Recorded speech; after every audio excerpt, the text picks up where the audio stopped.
Good evening. I'm Socrates Garrett, and we're broadcasting live from right here in Jackson, Mississippi, the heart of the Deep South, right here in the African-American-owned broadcasting studio. WeBelieveDigital.com, our own platform. And so it's critically important that in the African-American community, we control the narrative. I look forward to receiving opportunities to show and advertise your products for goods and services and to move your brand along in this community. We're broadcasting live on Facebook. When We Believe Digital Podcast, go to Roku and download our app, and We Believe Global, with shows like this to bring articulate, intelligent conversations and dialogue to our platform. So I'm here to continue sounding the alarm. This is how the South is going to rise again.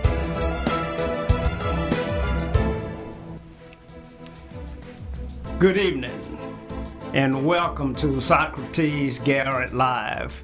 We're broadcasting live right here in Jackson, Mississippi, the heart of the deep, deep South.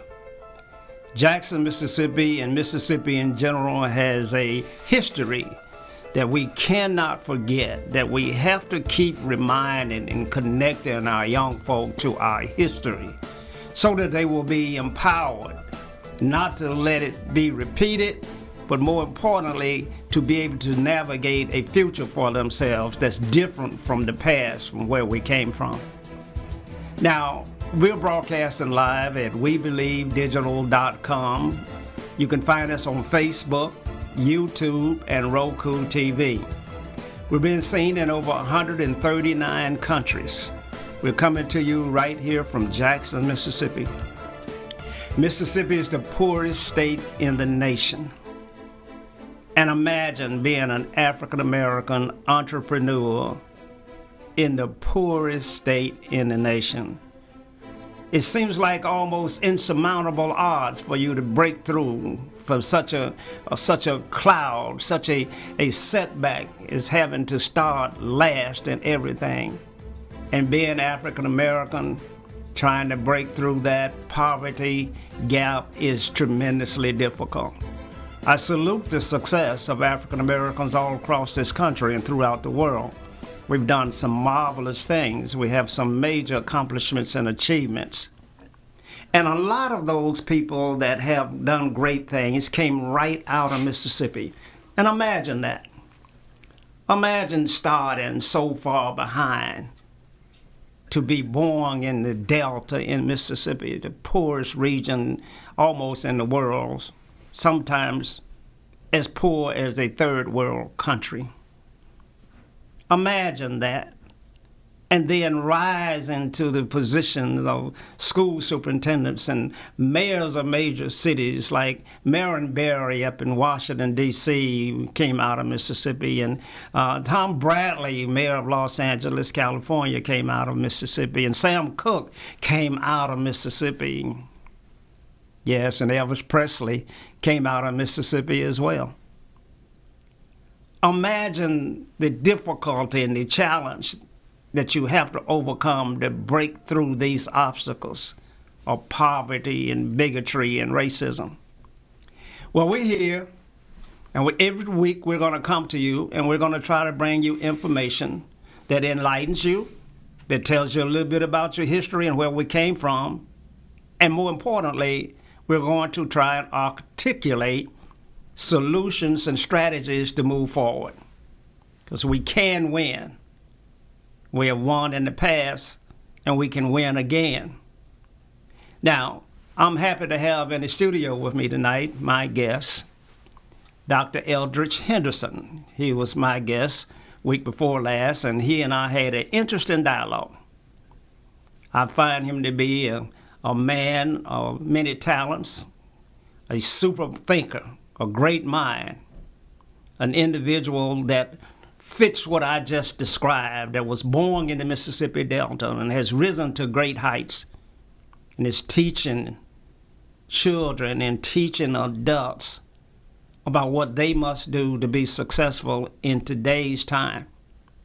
So it's a great honor for me, Dr. Henderson, to have you back in the studio.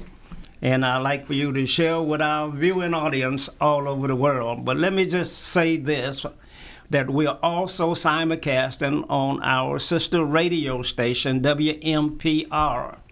So those of you that are listening to us on Wmpr radio station, welcome. You know, this is a pilot program between the online digital version and the 100,000 watts that WMPR possesses in bringing information to our community. You know, I shout out to Wanda Evers, the CEO, that's done an outstanding job of picking up the baton when her father, Charles Evers, passed on, and Charles, who picked up the baton when Medgar Evers was gunned down. And that family has given so much and has taken so much grief in the process. We owe them a lot. I hope you're having a great day, and I'm enjoying our relationship. Dr. Hendricks, come to us in any way you feel. Thank you very much, Mr. Socrates. I tell you, I want to thank you for this opportunity, week before last and this week. And briefly, I want to tell you something that you don't know. I've been watching you for years, and you're one of the individuals that I mention when I'm talking to young people, old people, or whatever, and let them know that there is no limitation to how high they can rise if they have a plan and a desire and don't give up if they want to do something. Mm-hmm. I don't know whether you know it or not. I know all about your history, your parents, everything. All right. And you were not born with that silver spoon. No. You did like most people that didn't enjoy their birthright. You wanted to be what I call a birth-strong person, mm-hmm. because you knew at an early age if you would elevate yourself and get your family together and take care self first, family second, then you will be able to do something in your community, and that's exactly what you have done. Well, you're at the point, Mr. Socrates, where you're not too worried about economic achievement, even though you're smart enough to know that if I'm rich, I'm going to get richer. If I have $10 million, I'm going to make $100 million. But your major role at this time is to be a suffering servant for Mississippi, for the United States. And now with your briefings in 139 different nations in the world, someone might even contact you sooner or later and offer you a consultation with the United Nations. I wouldn't be surprised if this happened in the next 6 months. That's all I want to say at this point. Well, Doc, Yes, you're sir. a visionary person, and I accept what you've said. And if those that are out there that are listening to our show, call in at 800-492-5186. That's 800-492-5186. Continue on, Dr. Henderson. Well, of course, I want to tell you, too, and you know this, you've been to meetings all over the world, and especially in Mississippi and the South. And you know there are unlimited economic opportunities for all people in this state, and especially black folks. Even though Mississippi has more money than it ever has in the history of this state in the last 3 years, we still must find a way to get our share of the resources, which is roughly 37% of whatever is here in this state. Not no 5%, no 10%, no 13%, no 17%. We heard a lot of that propaganda last night. People that are managing major cities, major counties, talking about so-called minority, and they're talking about black folks, ought to have 5%, 10% of the goods and services, which means monies and other things that the states and counties have to give to the citizens to provide the goods and services in the nation. Anytime you hear an elected politician in an area where they have 50 to 80% of the blacks as a majority, and they're talking about 15 or 20% of contracts for a black person, someone needs to come and make a citizen arrest on the spot to those politicians and preachers or whoever is doing that. To me, that ought to be outlawed in the black community. Do you see that, Doc, as something is wrong with our black folk in leadership positions that causes them to out-white folk to white folk in the past? Do you see that as some type of setback? Or what is it that causes younger African-American leaders to be disconnected from our history and opportunities for our people today? Usually one thing: potential economic gain and respect from the human enemies of mankind. A lot of people that I've noticed throughout the years that have power in positions of responsibility in government, in the corporate industry, and especially in the church, want to be loved by the people that hate them historically, and they know it. But they want to be loved by their enemies.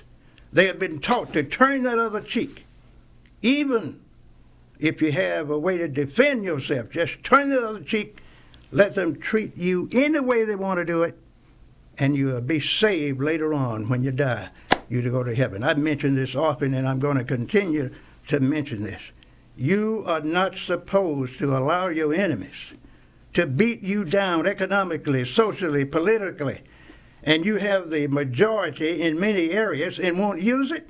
You deserve everything you get. And I guarantee you, when your enemies see that you're whistling and making a strong effort to appease them, to be accepted and be loved, they're going to say, that's the man, that's the woman I want in leadership, because I can give them a silver tit and they'll do whatever I want them to do, because they are concerned about themselves. They want to be loved. I can go on and on, but I'm not going to do it. We don't have but an hour. Well, Doc, I tell you, let me share with our viewers and listening audience out there that on last night, there was an economic accountability summit held at New Horizons Church in Jackson, Mississippi. And during that summit, the mayor and the city council members of the city of Jackson came before a group of folk comprised in Working Together Jackson to talk about the disparities in contracting opportunities for black folks in the city of Jackson, Mississippi. And we heard some numbers, Doc, that were just absolutely appalling in terms of where we are today. And then we did hear, Doc, that there was some agreement on our elected officials to agree to meet again and to try and establish goals to move the African-American business class forward. Hold on, Mr. Socrates. You said the word. They're going to meet again to establish goals. Some of those politicians been in office 1 and 2 terms or worked in those positions as consultants 5 or 10 years. You don't need to have any more meetings to decide what percentage anyone ought to get. You don't need a disparity study to show that there's been historical and intentional racial discrimination in America, in Mississippi, in the nation, in the world. You just get together and do it. That's what people want you to do. When you don't want progress, you're supposed to get a committee together and put a preacher on it, a politician, and 2 or 3 of your friends, so you can call 2 or 3 of your friends and find out what's going on and tell him or her how to channel the meeting. And I guarantee you won't see enough change to be considered significant if that person stays in office until he retires at 65 or 70 years of age. Well, I want to say, Doc, that I was impressed with the number of Caucasians that were in the room last night advocating for increase in contracts and opportunities for black folk. Were you shocked to see them there? No, I would not. I was not shocked. Will never be shocked because those white folks who were there are smart enough to know that one day things might change, and I'm not going to be like a lot of black folks. I'm going to be in the mix because historically we have gotten the contracts. We're going to show up and pretend that we're interested. We're still going to get the contracts, and we're going to get with these politicians, and instead of giving 5% minority benefits, we're going to give them 10 or 15%, and we're going to have 90 or 85% of the contract that's going to be from 1 to 5 years. We will get $30 million and give the black $250,000 and make one the president of a side business. Hold on, Doc. Man, I just can't. We're here tonight, and we're getting ready to go to a station break. Stay tuned. Have you had your Earth Blend coffee today? At Earth Blend Coffee, we take pride in offering you the very best of beans across the world, blended and roasted to perfection, giving you superior quality and satisfying and flavorful taste. Experience the world in one cup with Earth Blend Coffee. To order, visit earthblendcoffee.co now. We're broadcasting live here in Jackson, Mississippi, the heart of the Deep South. We're in a lot of trouble down here in Mississippi. Those of you that are watching us in Stamford, Connecticut, and those of you that are watching us in Seattle, Washington, where the economy is a little bit different. Opportunities are greater for African Americans in places like that than they are in the Deep South. And the oddity of that is there are fewer opportunities for blacks when there are more blacks in the area. Otherwise, what I'm saying is black folk tend to do better in a community that's 95% white than they are in a community that's 85% black. And I don't get that and I don't understand it, but facts bear me out that the opportunities are significantly better in that environment. So we're coming to you tonight and we're talking to you about the need for change, systemic change in our communities, in the way we do things, the way we see things, and we really are focusing on African American leadership and what their role is and what they must do, because nobody is coming to save us. Dr. Henderson continues to tell us about the flaws in our current methods and our way of thinking. So those of you that are viewing us, you can find us on WeBelieveDigital.com, on Facebook, on Roku TV. Call us tonight at 800-492-5186, and we're being heard on Wmpr radio station, 100,000 watts of broadcast power throughout the entire state of Mississippi. Dr. Henderson. Yes, sir. We were having a challenging conversation, challenging in that something is wrong with us as a people. And you were saying that the white folk that were in attendance last night were less than 100% genuine in terms of why they were there, but they were there to protect their own interests. Well, I hate to cut you off, but that's what you're supposed to do. You're supposed to always look out for your interests. If you don't look out for your interests, you don't have any interest. Someone else will have it. Then they will tell you 100% what you have to do and not give you any kind of positive return.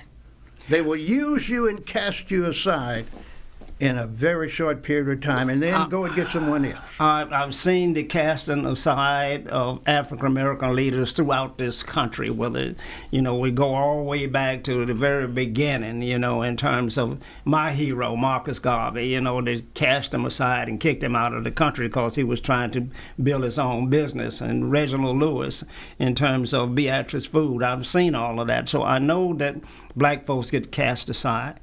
But I also don't know if black folks by themselves have ever been able to have a movement that sustained their position and their economy inside of the black community. Especially not during the history of America. Since blacks been here, and if you redo the research, you had a lot of blacks coming in through this area starting around 1547. before we had something called America. They were moving in and out and around, coming in with some of the European explorers. Many of them were able to adapt to the culture, learn the languages of the people that were already here, because these folks were smart enough to survive, never been wanted, never did have a community, but they learned how to fit in. And they were major lieutenants to some of the discoverers, some of the European people that came here looking for economic gain and not that false premise called religious freedom. They didn't come to America looking for no religious freedom. The Europeans cared nothing about religion. They wrote the Bible. They paraphrased the Bible. And every time you get a religion, if you look at the history of religion, someone would come along and break it up and start another denomination, another cult, to fit their interests. And then you find when you get a certain number in your clique or cult or whatever you want to call it, you want to be the predominant group in that area. And this has caused so many conflicts in the world. So the religious people in the world have killed more people than any natural disaster that ever happened in the history of the world. Killed millions. Well, there have been tremendous battles and tremendous wars and based upon religious preferences and differences. But you say that the Europeans didn't come over here on Plymouth Rock. They didn't come over here on the Nina and the Santa Maria and the Pinta. They didn't come over here seeking religious freedom? Of course not. They came over here, if you read the history and do the research, to survive. They were cast off. You know, I talk about how black people are considered an outcast. They're a member of the permanent underclass in America. Most of those white folks that came over here on those ships were taken out of houses of prostitution, taken off the streets, taken out of homes where they were starving to death, taken out of prisons, and they were costing the poor economies in Europe so much money, they said, we got to do something with these jokers. That's what Abraham Lincoln and others tried to do with black folks. So we're going to send them back to Africa. But it cost too much. So they put those Europeans on those ships and they sent them over to an unknown world. Some of them say, well, I hope they don't get anywhere because they're going to fall off anyway. The world, you know, is flat. And they said, we through with it. We don't care what happened to them. And they got lucky and found what we call North America and got over here in North America, Mr. Socrates, and found that they had thriving civilizations already here. Gold, silver, animals running all over the country, forests, trees so tall you can cut one tree and build a whole house out of it. You didn't even have to farm if you didn't want to. But they also had a lot of people in America at that period, which wasn't called America, that were farmers. Others were nomads, following the animal, season by season. Gold and diamonds, everything. And those folks got off those ships. And if you look at the history, hundreds of them starved during those first years. Many of them died on the spot after 18 months. And I guarantee you, they couldn't get on the boat and go back to Europe. That was not allowed. So they did something that black folks ought to do. They formed tight knits. We call them connections. When they got on those areas, on the beach, and they built a community with the people that were there to learn how to survive through the winter, learn how to fit into their culture, learn their language, learn how to go out there and make the tools to catch the wild game. And then after about 2.5 or 3 years, they said, well, now we have learned how to survive, and then they start putting what we call apportionments around their area that they had claimed for themselves, and they would tell the Native Americans then, you can only come in our area if we give you a pass. Wow. And on and on and on, man. So, are you telling me, going back for a moment, are you telling me that there were no aristocrats that came over from Europe in the first settlement of North America, that those were people that were robbers and thieves and murderers and social underclass? Well, about 95%. Now, those aristocrats were smart enough to get with the kings and the queens and some of the other top leaders and get money to put teams together and buy ships and build ships and take over and explore, looking for the economic gain and say, well, we're going to get rich. So they had to get the poor folks out of town, and at the same time, their interest was not to come over here and live. They wanted to come in and find out whether or not there were appropriate goods and services to take back to the queens and the kings so they can get another big bunch of money and come back again and discover the interior of the country.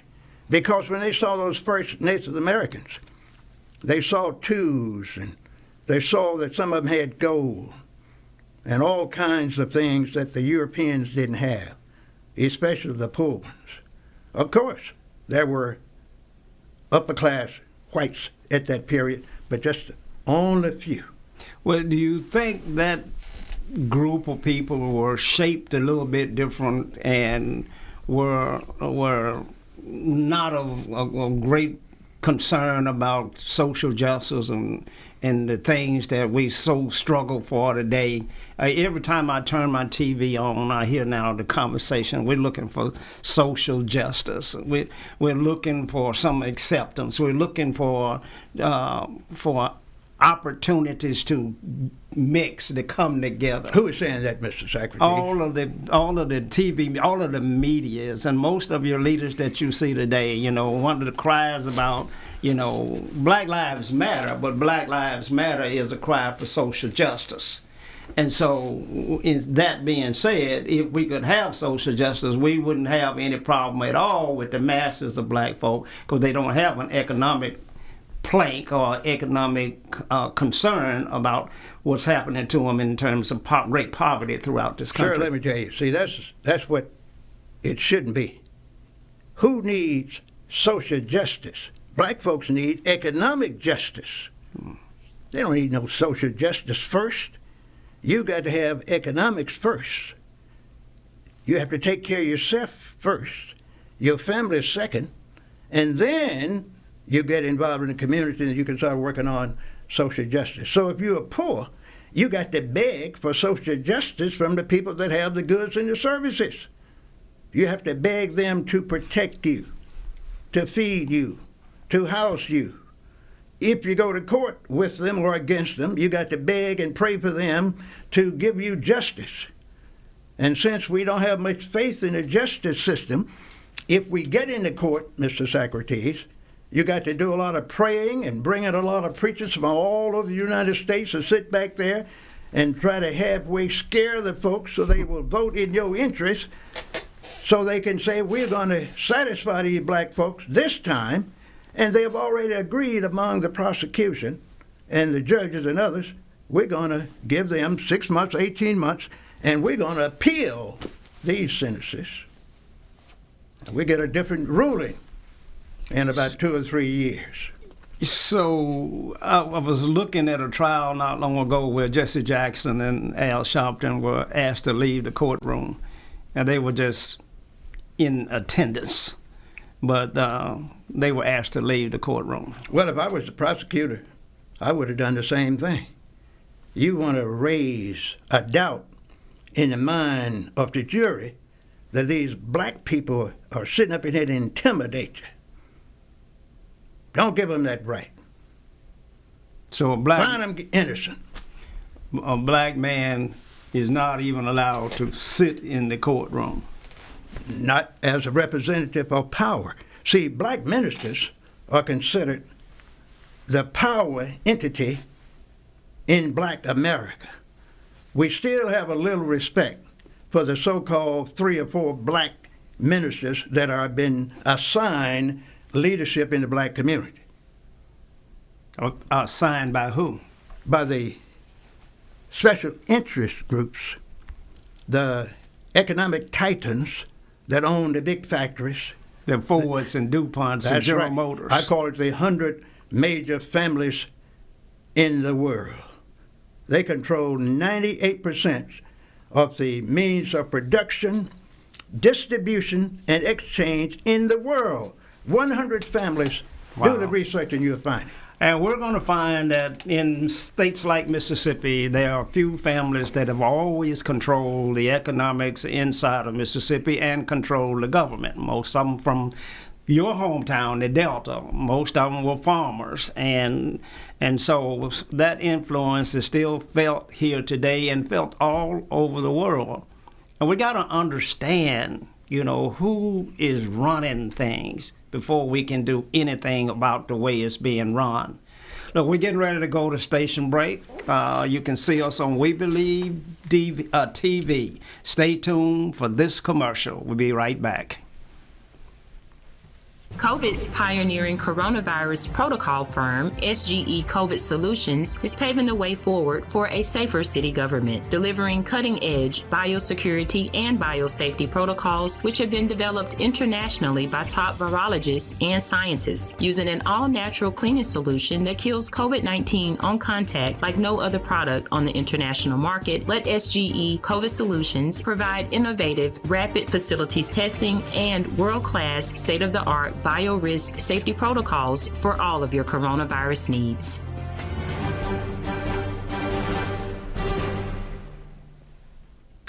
We're broadcasting live right here from Jackson, Mississippi, and my guest is Dr. Eldridge Henderson. And we're talking about history and how important it is that we understand. Our children are disconnected from our history. Jackson has experienced 134 murders already this year. We've broken the record of most murders of all time. Our children are committing most of these crimes, and we don't understand why. I was demoing houses in South Jackson the last 6 months ago, and I would see 9-year-olds and 12-year-olds walking the street with Uzis and AK-47s on their side with their pants around their knees. Something sinister is happening in our community. And there are many out there that believe that our community will not survive, that African Americans, as we know the race today, will not survive. I know that sounds terrible and that sounds hard, and we're going to talk about that a little bit more. But you can call in tonight at 800-492-5186. That's 800-492-5186. Doc, what is happening with our children? Why would they be walking the street with Uzis and AK-47s, and we're experiencing all kinds of heinous crimes in our society today? Well, I can tell you the real reason, but what people are saying is not the real reason. These young people are walking these streets looking for economic opportunity because they have been neglected. If you will catch 4 or 5 of those young people that you've been watching and go home with them, you will find, I guarantee you wouldn't find a mother and a father in that home. You would probably find that those young people are living with a great-grandmother, not a grandmother, a great-grandmother. She is probably sick in a wheelchair, probably has dementia. She can't even take care of herself, but the dad is gone. The poor mother never did marry the dad. He is gone. She is out hustling, trying to make a living on 2 part-time jobs with no skills, making what I like to call the minimum wage and a quarter on 2 different jobs, away from home 10, 14, 16 hours a day, and telling the children, you got to take care of the others. You know they're not in school. In many of the areas, they don't have internet and Wi-Fi connections. Many of them don't have transportation to go to the school to pick up the assignment. And some of those very young people you're talking to are not even enrolled in school. I follow this kind of stuff. Now, can you predict where a child will be based upon what's going on in his household at an early age? Up to about 98%. That's right. How can you do that? Well, it's very simple. And I've been doing it for years. You know, I've worked with young people for 50 years. 50 years here and there. Starting from kindergarten through 30 years of age. With the Job Corps. With high schools, middle schools. Matter of fact, I had a year teaching in a elementary school years ago. And I can assure you that there are certain things going on and you can predict the destiny of a young person when you catch them in the situation that you mentioned. Hold on one second, Doc. Go ahead, caller. Ladies and gentlemen, Yeah. how y'all doing? Doing well. fine, How are sir. you?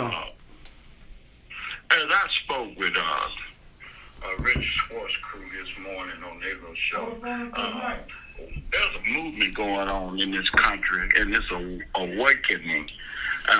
We have two types of what y'all call African American black people. You know, you have the ones on the true side and ones on the left side. And we keep playing this political game, and we're not winning. Like Malcolm X stated, we're political chumps. We're going to have respect for people with PhDs, master degrees, and whatnot, and they get there and match with all day. And they doesn't have anything concrete. And the kids are looking at this, and that's the generation in front of them, which is y'all and then my generation. But y'all messed up, man. Y'all messed up. The ball got out of the hand, and you got a lot of so-called black people got money. But they ain't got sense with the money. We're not a clannish people. So the awakening going on in America now, people really don't care. People on the other side want a contract with America. They want a third-party system, and they want an obey program according to the word of the Most High.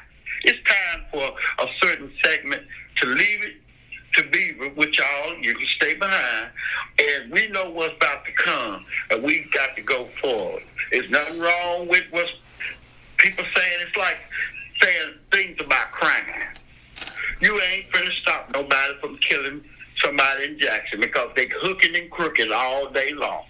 That's from the big house, the little house, to the middle house, on up to the White House.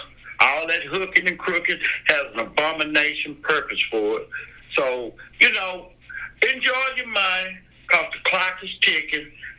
Contract with America, a third-party system. People don't even want to come out and vote because it's a bunch of going on the side of the neck, coming out the side of the neck. Yes. Now, look at what's going on in Jackson. Nobody want to talk about Deion Sanders making money. The city has turned around the water crisis. Money is coming in. I'm going to watch the money, and I'm going to watch the same people who want to get part of the money, but are you putting your people to work? Do you have a crew of 20 people? What are you doing with the money besides trying to get rich for generational wealth? Black people are not clans, and I'm unfortunate. People who call themselves black, they're going to stay lost. Thank y'all. Y'all have a good night. Thank you, caller. Well, Dr. Caller had a lot to say. I must say he sure did. Yeah, he had a lot on his mind. Got another call. Yeah, hold on a second. Caller, you're on the air. Go ahead. Caller, can you hear us? Hello? Yes, go ahead. You're on the air. Yes, good evening, gentlemen. I'm enjoying the program. Some very enlightening information that you're bringing to the forefront. And our people would be very wise to listen and, examine for themselves the content of a conversation. It's very concerning to me, the direction that the black community in America has gone into. It is really sad that we don't even have even one community in Black America, and that's true. But just for lack of a better word, I use that term, Black community. The results of the present day conduct among our people is something that was brewing back in the 80s. It started brewing back in the 80s. We could have gotten a grip on it. Our churches became completely servants of the institution as opposed to servants of the people. And now, to me, we have allowed government to anchor itself against us and stonewall itself in such a way against us making change, the change we need. I mean, you have parents who were told back in the 70s and the 80s that they weren't going to be allowed to chastise their children. And we know very, very well that chastisement is what has given a lot of us a chance to have just a little bit of sense in our head to do some of the things that our generations, because I'm 56 at the end of this month, has accomplished.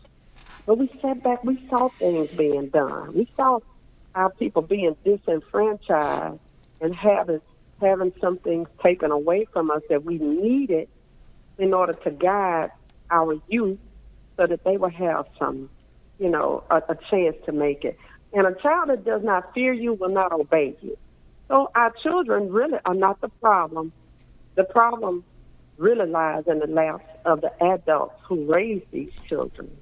And unless we choose to fix them and our politics, because we play politics backwards as a race of people, we obey the politician instead of putting plans together like Dr. Henderson spoke of and telling the politician what they need to do for us. You either get it done or you go home. So these are some of the ills that we are faced with. This is why some of the killing and so much poverty is among us, because the only institution we had, it pimped us. It pimped our community. The leadership in those positions, the church, the Black church, our Black politicians, they pimped the Black community. And we just gotta face that. Yeah, it might be embarrassing, but it's the truth. So I'll get off the air and let you guys respond. Thank you. Thank you for calling, caller. We appreciate your insight and your opinions. Doc, we're in bad shape. Of course. Both callers have expressed sentiments that our leaders have failed us, have betrayed us, and that our race is in trouble, that we are on a downward spiral. That is, if we believe that and know that and continue to allow it to happen, we are. But the new teaching is, sir, one has to stop looking for the leader from the outside.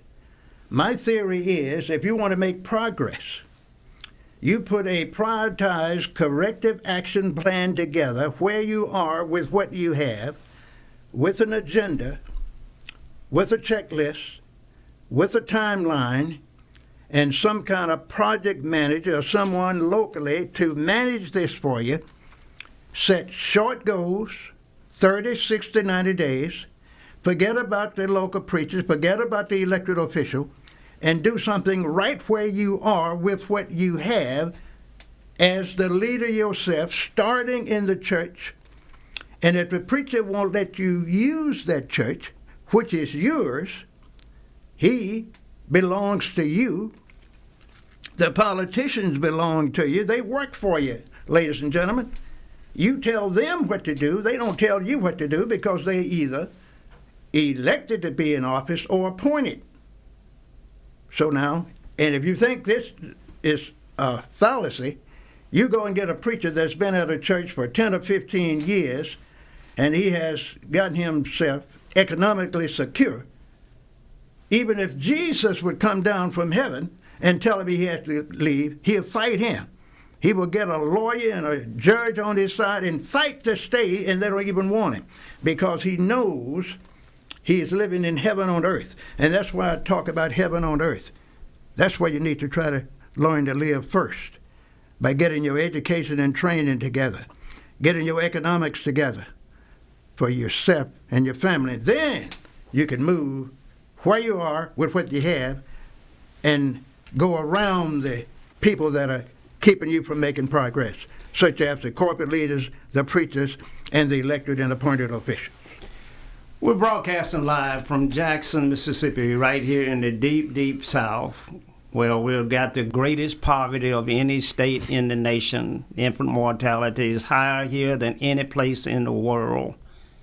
Our business community is suffering in Mississippi. We're a deep, deep red state, and we're in deep, deep red trouble. But you can view us on WeBelieveDigital.com, catch us on Roku, YouTube, and Facebook. Call in at 800-492-5186. Stay tuned for this commercial. We'll be right back. Have you had your Earthblend coffee today?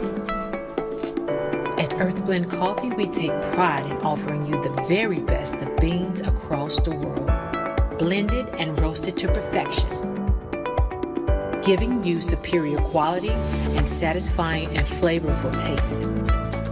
Experience the world in one cup with Earthblend Coffee. To order, visit earthblendcoffee.co now.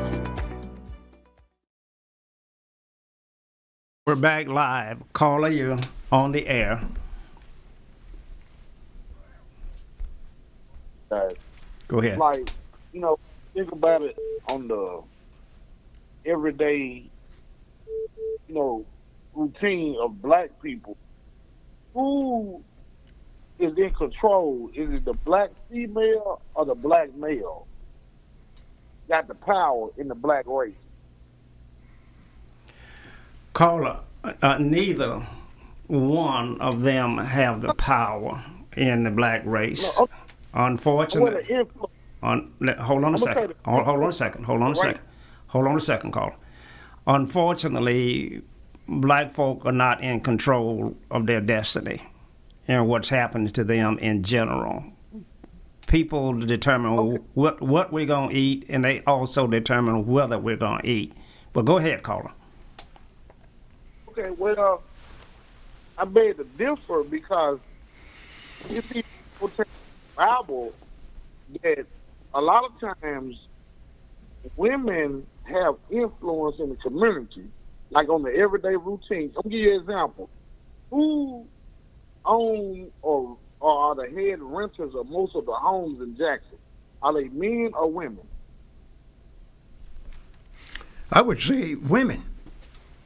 Right. And but let me tell you why, though. Problem right there. Let me tell you the why. Problem with Jackson and Mississippi. Most of the poverty-stricken areas, the head of household is a woman. And that's the problem. Until we correct that, we ain't going to never, ever straighten up as black people, because that's not how it is in the other races. The other races, the men are the leaders of the community, of the race. We got our women in front, and our women don't want number food stamps and weave upside their head.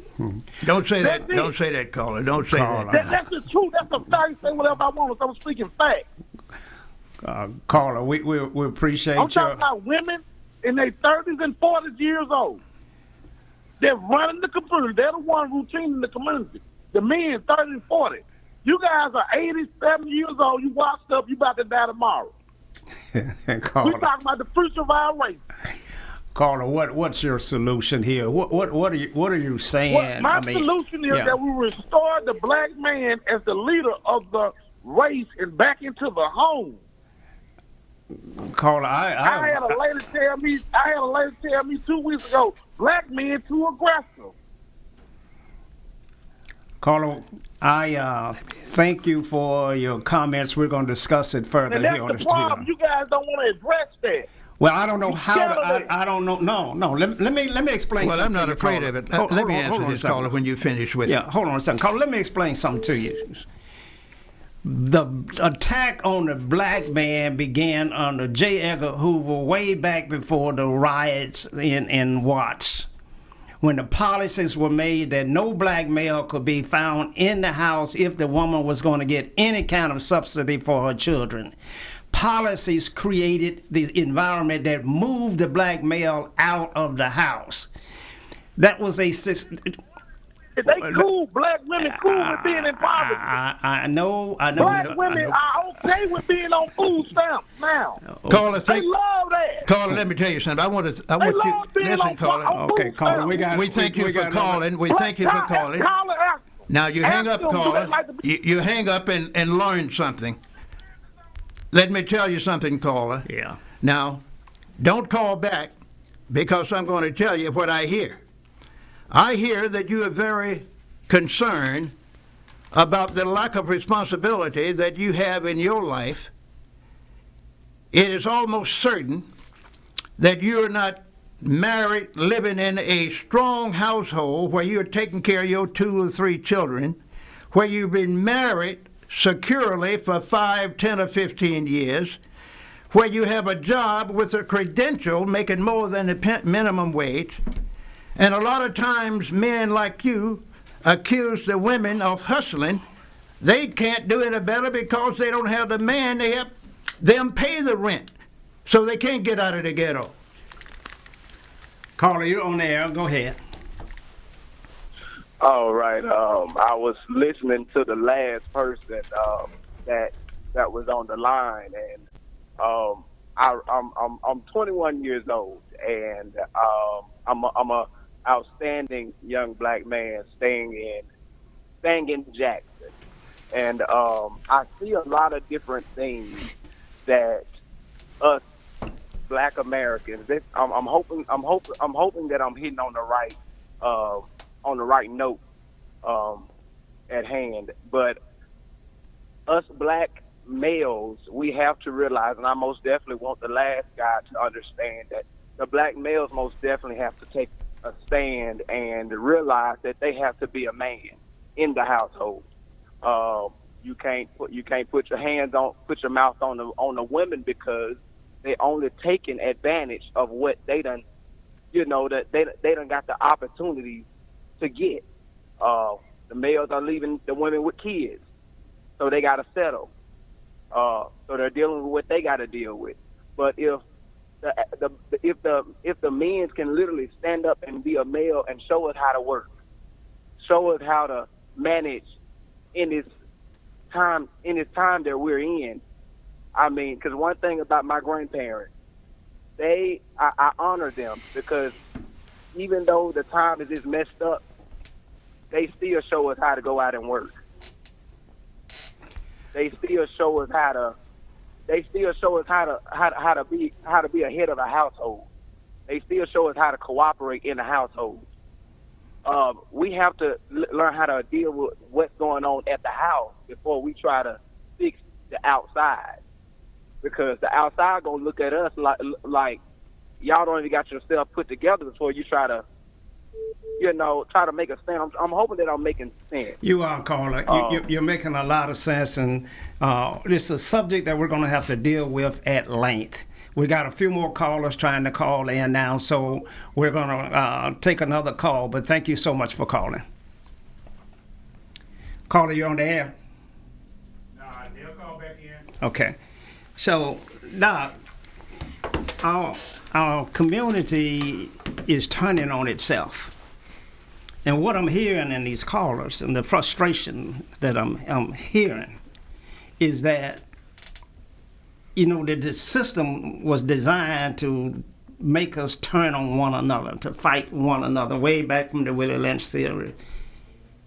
And we're turning on each other now at a faster rate. And maybe we should be, because we got a lot of failures. Maybe we do have to expose some things in a greater way and say that, this is a cancer in our community and we must cut it out. But if we just turn on ourselves without a game plan, We just further the destruction. I wish we had time to really talk about it. I have the solution to that very problem for the last 3 callers. Caller, you're on the air. Go ahead. Go Hi, ahead. this is Lee Bush calling in for Socrates Garrett show. Hello, Lee. How are you? I'm blessed and highly favored by the Lord. Yes, you are. Yes, you are. Well, to our visiting audience out there and our viewers all over the world, this is Lee Bush, a senior statesman in our community that has been running a garbage company for the last 25 years that recently had an opportunity to provide the pickup service in Jackson, Mississippi, which would have resonated all over the world. But unfortunately, that opportunity fell by the wayside. So, Dr. Bush, what's on your heart? I just wanted to call in and really commend or say something about the meeting last night that Working Together Jackson held at New Horizon Church. I thought it was a great meeting. I was there in person and stayed from start to stop. And so got a chance to say hello to some people there. And I just want to say that, over the years, we've been to a lot of meetings to gather together and get things done in the community. And I'm optimistic this time. I mean, it just seems like enough people are there to really make something happen. And so every time we do this, it doesn't seem like it works its way out. It just sort of stays in the meeting. And so I'm optimistic that we're going to really pull together, work together, and make some things happen. And so I appreciate you for what you've done over the years in the community and how you've done it. And so as a part of that, I just want to do my part and continue to meet and to continue to cooperate and make things happen in the community. Well, Doc, you and your lovely wife, Frida Bush, Dr. Frida Bush, have been the pillars in this community. And I know that you could have moved anywhere in the state that you wanted to, but you decided to stay right there in West Jackson and try to anchor in that community. What made you do that? Well, interesting enough, we moved here from New York, and I often laugh sometimes because I bought the house before my wife ever saw it, and she was pleased. I mean, it's like coming to a new area and not knowing all of the layout. And so when we moved here in 1974, the community was mixed very heavily with white and black folks here. And, we enjoyed that for a while. But then in the 70s, there was a white flight. And people just took off running. Well, I felt like we were in a good spot, good location. And regardless of what happened in the community, we're going to stay. We're going to put our stake right here and invest in the community. And all of our kids went to the local schools around and enjoyed it. And so they're successful and prosper right now, and they came out of West Jackson. Well, Doc, we're at the end of our show, but thank you so much for calling and give my regards to your lovely wife. Absolutely. Thank you. Thank you. Okay. All righty. We're going to be ending our show with Wmpr radio station. They have another program that's going to begin very shortly. Engineer, it may be possible for us to go a little bit long on WeBelieveDigital.com. For those individuals that would like to continue listening and joining in on the conversation, you may call in at 800-492-5186, and you can view us on WeBelieveDigital.com. So, Cedric, is that possible that we can run over a little bit? Yes, sir. I extended you 8 minutes. All right, so we've been granted 8 minutes, and it's good to be able to control things in the African American community where we can grant additional time, and we can do what we need to do to continue this dialogue, because it's tremendously important. The anger in our community, is it good or is it bad? Carla? No, I'll tell you, take them off. Okay. Is the anger in our community a good thing or a bad thing? Well, it's both. It's bad because people are confused. It's good because out of confusion, you can come up with corrective action. To give you an example, those two men that call criticizing the black woman that's working hard, trying to raise those children by herself. So what they need to do, I can guarantee you, not one of those females they were lambasting had that child by herself. So what the male need to do, find that black woman with a child, one that has a child, and say that your child going to be my child. We are going to get together. We're going to raise this child together, and we're going to change his life and start doing it in 30, 60, 90 days as a unit. That's how you start, right where you are with what you have, and stop criticizing others to make your enemies happy. Join with the down low people that are suffering. Work with them. Unite with them. Build with them. Sign contracts with them. And take their children and raise them as your own. And you'll get them off the street. They'll get into school. They'll start playing football. They will start getting in the band, the choir, the engineering club.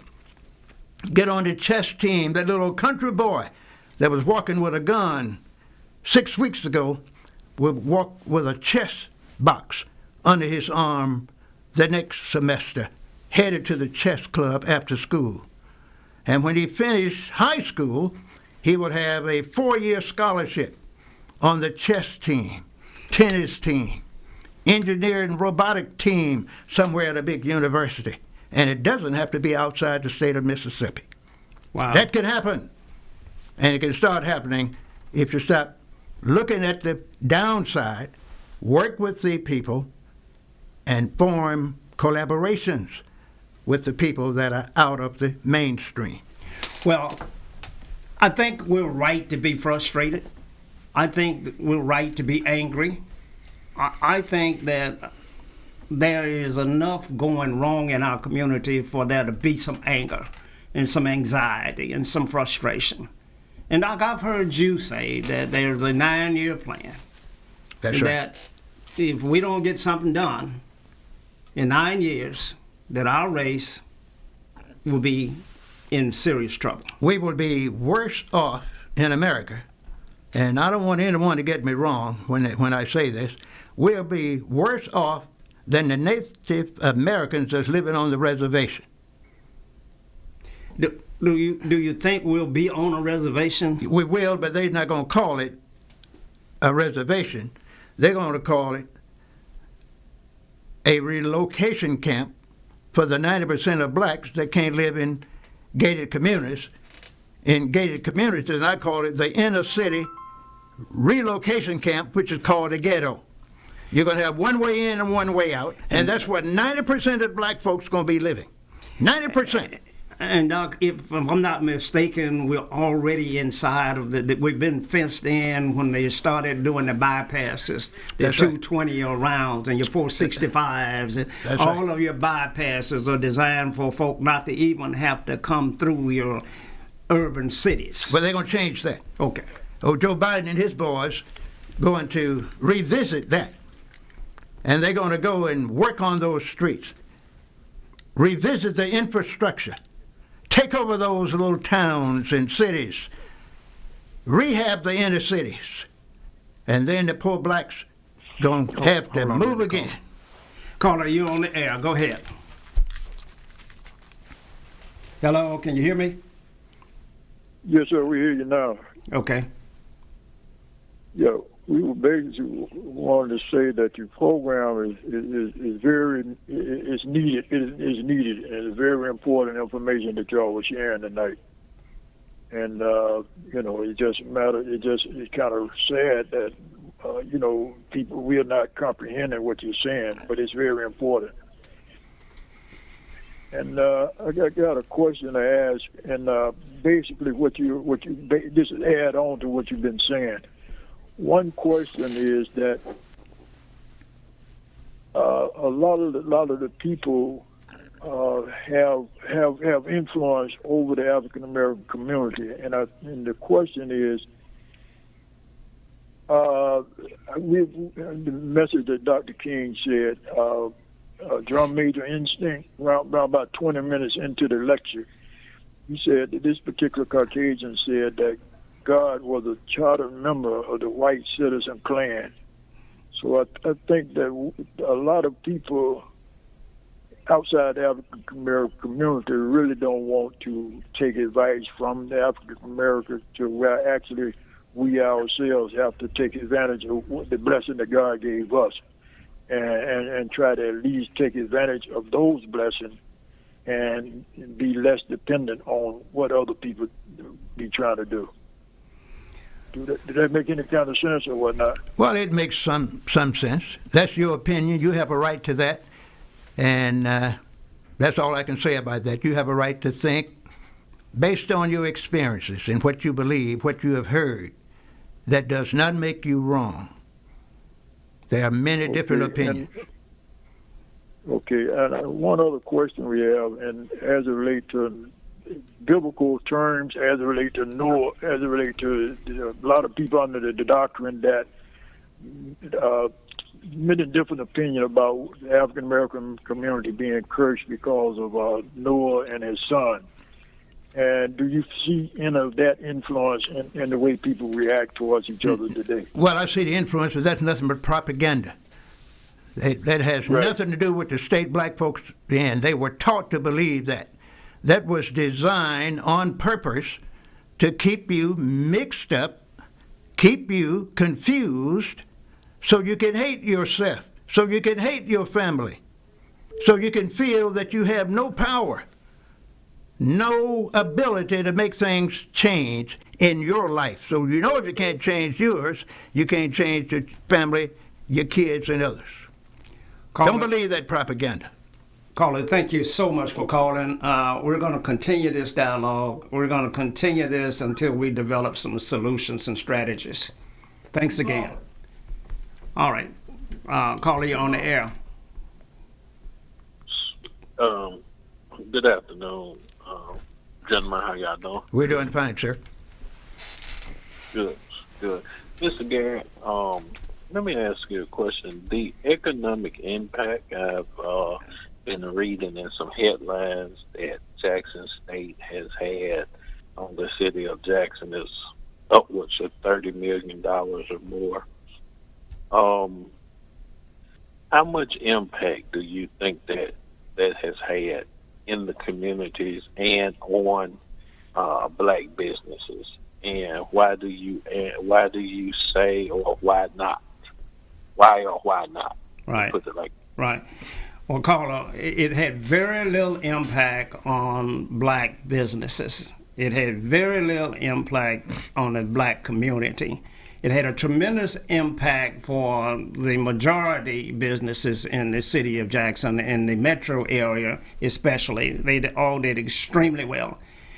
But black folk have not built the infrastructure and cannot build the infrastructure in place to take advantage of the economic opportunities when they come. And so all of the stimulus money that came into our community, all of the COVID money that came into our community, we have more money in Mississippi today than we've ever had in the history of the state, and it's bypassing the African American community.